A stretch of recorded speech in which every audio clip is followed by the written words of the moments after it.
What's going on, Nathan? Hope all is well. Sorry this video is going up to a little late. I kind of got the message about it past the point where I could do it that day. So I have a song idea though for you that is a little bit, maybe I want to say it's outside of the style thing that you're into necessarily. I don't know, but this one, it's good because of, especially for pursuing being a soloist, the song kind of changes key. And I don't think we've gone over any tunes that really, soloing where you can change, like literally change the key completely. It's close, but the song is Riviera Paradise by Stevie Ray Vaughan. I've learned this, I played this one a lot. And I was trying to think, because we were talking about playing in different modes and whatever, and also being able to take a different chord progression, or each chord can have its own scale. So if you play a blues song, you kind of look at the song as you have 3 scales to play with there, and not to mention the harmonies that you can build off of each one of those chords. So this song is sort of in the same idea, but at the same time it kind of almost works in the way that you can kind of simplify it a little bit than trying to play a chord for a scale for each chord, which you could do. Obviously, but the thing with this one would be that it kind of, every set of 2 chords kind of creates a new key, so you play over the key that they kind of provide. In this case, it's not either of the chords names, that the scales that you're going to play with are going to be played in this case. So this was kind of a cool idea. I mean, I'm not the biggest jazz player, and jazz is typically the genre that tends to do this the most. Although, I mean, there's examples in all genres, I'm sure, but there's a point where I guess, the best way to give you these examples, I guess, would be in a jazz, and my jazz knowledge isn't super heavy. I do know some tunes, but as far as really trying to explain it, I think this song would be the one. So yeah, it may not, I think it's inside the realm for you. You probably enjoy playing this song. So got a lot of cool chords. So the song starts like this. Nope, that's a different song. It starts like this.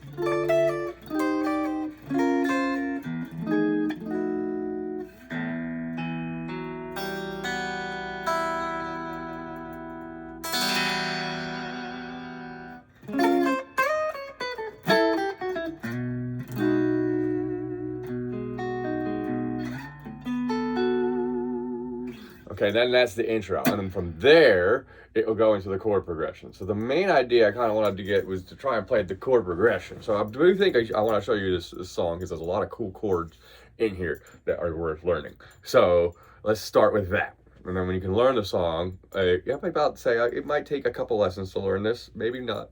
Maybe it'll be quick. I'd kind of have I don't think it's super hard. So, especially in the jazz realm. So let's just start with the intro. Now that phrase right there, I hope you can see, let me move the camera down. I hope that phrase right there that it starts with is the same thing in just 3 places. It just starts at the 10th fret. I thumb the chord here. You could hold it with another finger and go. I just do thumb stuff. So I thumb the row E string, and I point or finger the bottom 3 strings at 10. So 10, 10, 10, 10, 10, there. The first thing you do is the A and D string are pretty much muted. Although if you hit the D string, it doesn't matter, because they're the same note as the low E string at 10. The A string's kind of muted though. So, and then I go off the 12th fret, back to that chord, and then we do it again at the 8th fret. And then at the 6th, and then we go to the 8th fret, we make what would be, I usually call the Jimi Hendrix chord. Okay, the Jimi Hendrix chord is basically just a 7th with the pinky, instead of on the same fret as your middle finger and your ring finger here, it's actually a fret ahead, so on the 9th fret. This is technically in this position would be an F7 sharp 9, and then we immediately go to the pointer finger barring, so you get the 7th fret of the B string with the same top 3 notes. Okay, so it's F7 sharp 9, F7 flat 9, and then it goes into an E9. Now this one's a little bit of a weird stretch. There's other ways to play this. You could do the Pink Floyd one where you point your finger on 2 of the A string and pinky on the 4 of the D string. And well, the way he plays it, he does his pointer fingers on that spot where the pinky was on the 4th fret of the D string, and the pinky all extends all the way to the 7th fret of the A string.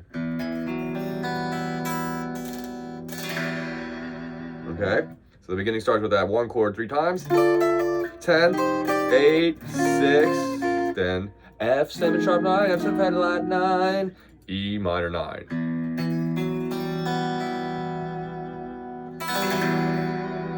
Okay, all right. From there, we're gonna kind of continue. We're gonna kind of start where that first chord shape ended, 6th fret. So you're gonna start with the out at the 6th fret. Then it goes to the 6th fret on the high E string. Then you go. Hold, make sure I got this right. There it is. So that goes from the 6th to the 8. Then you go up to the 11 to 9. I'm used to playing this without thinking. Hold on.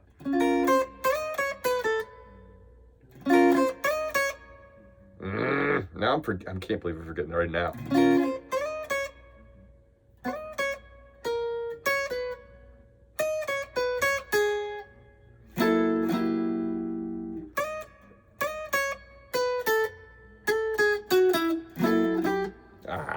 Hold on. There it is.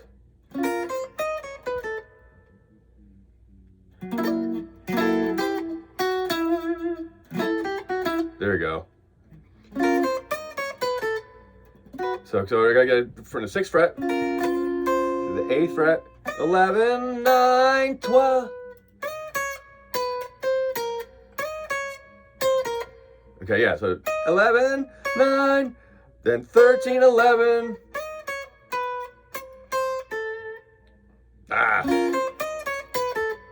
Yeah, so no, it's 12, 10. Yep. Yep, that's it. Sorry. I can't believe I tripped over that. It's been a minute since I have played this, so.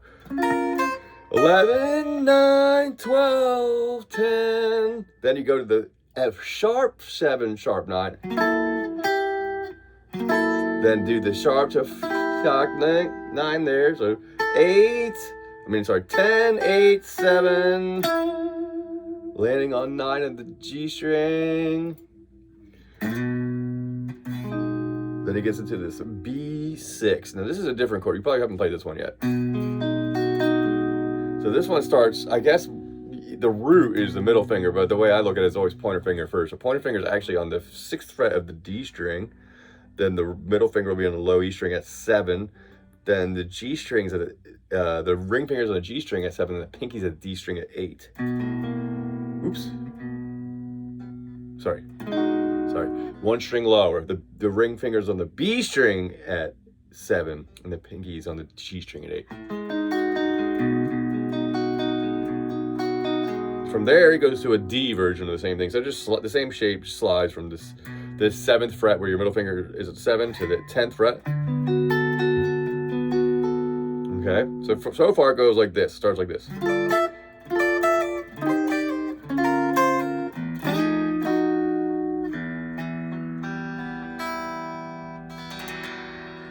Okay, and then the next part, which I fumbled for a second there because I couldn't hear it. So it sounds weird because that's what tripped me up for a second because I couldn't remember, but he's playing to a weird chord. So basically 6th fret, ring finger goes to the 8th fret, then 11, 9, 12 on the B to 10, then F sharp, sharp 7, sharp 9. You can just play this chord. Instead of going to the barring it, you can go play the chord, which is now this finger should be at the 9th fret. Then from this B string at the 10th fret, which is an A note, it goes 10, 8, 7, and 9 on the G string. Then the B6 chord goes to a D6 chord. Okay, now that's the intro so far. I want you to work with that. I'm going to continue without playing that again because it's just going to get in the way with the length of the video. So we'll work with these chords too when you come back, of course. I figured this will be, a bunch of these shapes all have chords, scales too. So if you look, I always look at the chord shape as it is a scale box in and of itself, because if each one of these notes, just like a bar chord, has all the notes on the other side of it, you just take any shape and then 2 frets away, there should be almost another note, or a half step, or 1 fret away, depending on which one it is. Just experiment. So from here though is the count off. This is the count off chord thing, kind of where he counts 1, 2, 3, 4, but he has a different voicing for each for each number. So he goes 1, 2, 3, 4. Okay. I was also might mention now, if you end up knowing this song, you might know that it's at a half step down. We're playing it in standard, which is not technically the right key. So we're gonna probably play this in standard unless you would like to tune down, which we could do that. I'm not gonna do it at this point, but we could do that in the lesson. So anyway, going on from here. So we're gonna do this 1, 2, 3, 4 count up.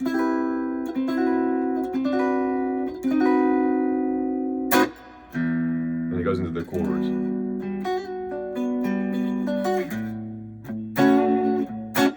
Okay, so from there though, so the count off would be this. I start like this because you're gonna do it changes voicing, but it doesn't change so much that you actually gotta change completely your shape. So I start with a pointer finger barring the bottom 3 strings. So what you're gonna do is that finger is gonna basically need to do that over the count of 4. So from here though, the pointer finger holds the 7th fret rather, bottom 3 strings. Middle finger is gonna be on the B string at 8. Ring finger is going to be on the G string at 9, and then pinky is going to be on the D string at 10. Okay?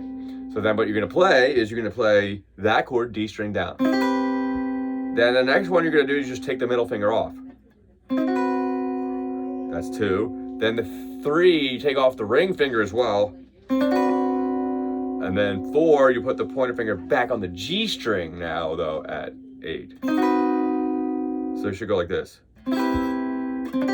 Oops, sorry. Middle finger, ring finger, then middle finger back. And then it goes into. Now I'm kind of holding this similar to the chord we just counted off at, where I'm barring the bottom 3 strings here. But the other fingers have taken on other strings, a 1 string higher. So you're barring the bottom 3, and then at the 7th fret, okay, so, and then this ring finger, we're gonna call this figure A, the 2 chords, because basically we're gonna do the same 2 things, but it's gonna move back, and so we opens up the scales a half step back each, or a whole step back each time. Okay, so this technically is an E minor 9 as well. Okay, so kind of a weird voicing of it, or especially a weird shape. So the pinky at the A string at 10, ring finger at the D string at 9, pointer finger holding the 7th fret, and you go at 6th string.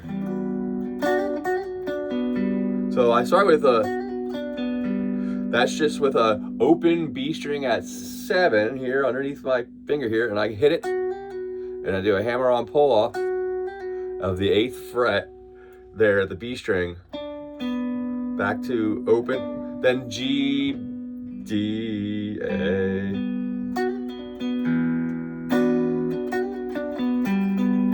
Then he switches to what I would call an A, another A version of the A6 chord. I thumb the root for this one on the A string at the E string at 5, and then the middle finger, the ring finger, and the pinky will make this kind of like dominant chord shape off the D string, the G, and the B at the 7th fret and 6th fret. Now I just kind of go roll slide from the 7th to the 9th fret, and then 7 and 9 on the D string, and kind of gets me right back into.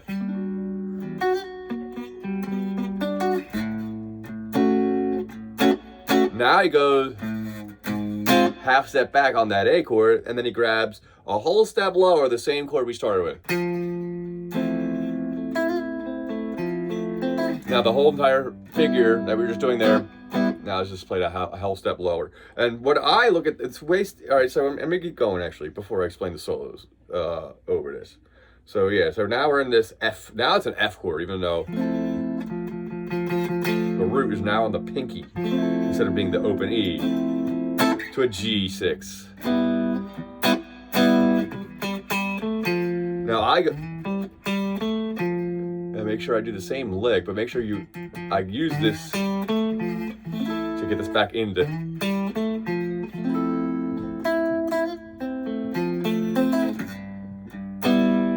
Plays it 2 times, then it goes back a half step and then grabs it again. Now we're a whole step lower than that. Starting the 3rd to the 6th fret. Now this changes from here completely. Now we go to F sharp 13. Now the 13 is kind of easy, just a root note here. You can do this like this as well. Maybe that'll be easier to see what I'm doing there. So pointer finger on 2 of the E string, middle finger on 2 of the D string, and then you got 3 of the G, 4 of the B. Okay, pretty jazzy stuff in there. So coming from this, I guess this would be considered a D sharp minor 9, F sharp 13. Then it goes to the B position, B7 sharps 9, B7 flat 9, E, and then the whole thing starts over again like it's a blues song, which of course Stevie Ray. So all together, E minor 9 to the A6. You said E minor 9,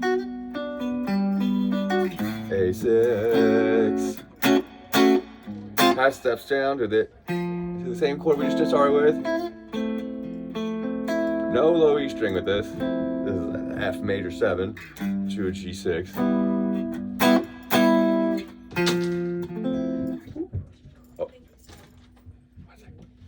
Oh, 1 second. Yeah, so follow those chords from there. I'm going to continue the lesson with you when I have to. We ran out of time, so I will continue this in the next video. Okay.